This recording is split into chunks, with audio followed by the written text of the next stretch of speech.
దైవ కుమారుడు యేసుక్రీస్తు భూమిపై అవతరించిన రోజే క్రిస్మస్. ఆపదలో ఉన్న భాగ్యులను ఆదుకోవటానికి జీసస్ జన్మించారు. సాటి మనిషిని ప్రేమించండంటూ లోకానికి ప్రేమ శాంతి బీజాలు వేశాడు. కరుణ, శాంతం, దయ, ప్రేమ ఇవే ప్రపంచానికి అవసరమైన ఆస్తులని యేసుక్రీస్తు చాటాడు అంటూ ప్రపంచవ్యాప్తంగా ఆయన శాంతి సందేశాన్ని స్మరించుకుంటున్నారు ఆధ్యాత్మికవాదులు. ప్రపంచవ్యాప్తంగా మతాలకు, ప్రాంతాలకు అతీతంగా క్రిస్మస్ సంబరాలు జరుగుతున్నాయి. ప్రేమను విశ్వవ్యాప్తం చేసిన జీసస్ పుట్టినరోజు సందర్భంగా ప్రార్థనాలయాలు సర్వాంగ సుందరంగా అలంకరించారు. మతాలకు అతీతంగా ప్రజలు క్రీస్తు బోధనల్ని గుర్తు చేసుకుంటున్నారు. క్రిస్మస్ వేడుకల్లో పాల్గొన్నారు ప్రధాని నరేంద్ర మోదీ. ఢిల్లీలోని కేథడ్రల్ చర్చిని సందర్శించి ప్రత్యేక ప్రార్థనలు చేశారు. చర్చి ఫాదర్లు మోదీకి ఆశీర్వాదాలు అందజేశారు. దేశవ్యాప్తంగా క్రిస్మస్ జరుపుకుంటున్న క్రైస్తవులకు శుభాకాంక్షలు తెలిపారు ప్రధాని మోదీ. క్రీస్తు జనన శుభవేళ, నిన్ను నువ్వు ప్రేమించుకున్నట్లే నీ ఎదుటి వారిని ప్రేమించు అని క్రీస్తు చెప్పిన వాక్యాలను భక్తులు స్మరించుకుంటున్నారు. ఆయన జీవితమే ఓ కరుణారస ఘట్టం. అందులో ప్రతి క్షణం ప్రేమతో నిండిన మధుర జ్ఞాపకమే. అందుకే 2000 సంవత్సరాల తర్వాత కూడా జీసస్ నడిచిన దారి ప్రపంచానికి వెలుగులు పంచుతోంది.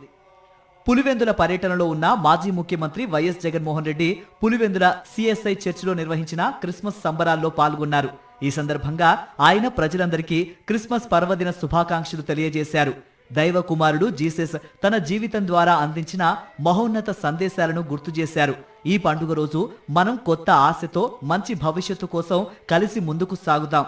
సాటి మనుషులకు సహాయం చేస్తూ ఆనందం పంచుకుందాం. మేరీ క్రిస్మస్ అంటూ ట్వీట్ చేశారు వైఎస్ జగన్. యేసు లేదా జీసస్ అనే మాటకు రక్షకుడు అని అర్థం.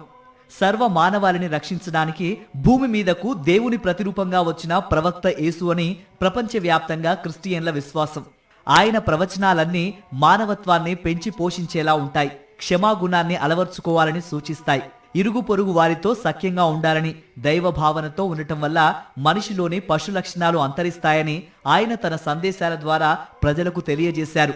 కరుణామయుడైన యేసుప్రభు జీవితమే త్యాగానికి చిహ్నం. ఆయన చూపిన మార్గం ప్రేమ, శాంతి సందేశాల కలయిక. మానవాళి పట్ల ప్రేమ, నిస్సహాయుల పట్ల కరుణ, శత్రువుల పట్ల క్షమ, ఆకాశమంతటి సహనం, అవధులు లేని త్యాగం ఇవన్నీ తన జీవితం, బోధనల ద్వారా జీసస్ ఈ లోకానికిచ్చిన సందేశాలని ప్రపంచవ్యాప్తంగా ఆధ్యాత్మికవేత్తలు గుర్తు చేసుకున్నారు.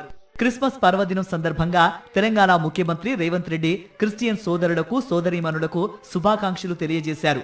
రాష్ట్రమంతటా క్రిస్మస్ వేడుకలను ఆనందంగా జరుపుకోవాలని పిలుపునిచ్చారు. యేసు ప్రభువు బోధనలను అనుసరించి అన్ని మతాల సంక్షేమం, అభివృద్ధికి ప్రజాప్రభుత్వం కట్టుబడి ఉంటుందన్నారు. అన్ని మతాల సారాంశం మానవత్వమేనని, ఆయన ఎంచుకున్న మార్గం ఆదర్శనీయమన్నారు.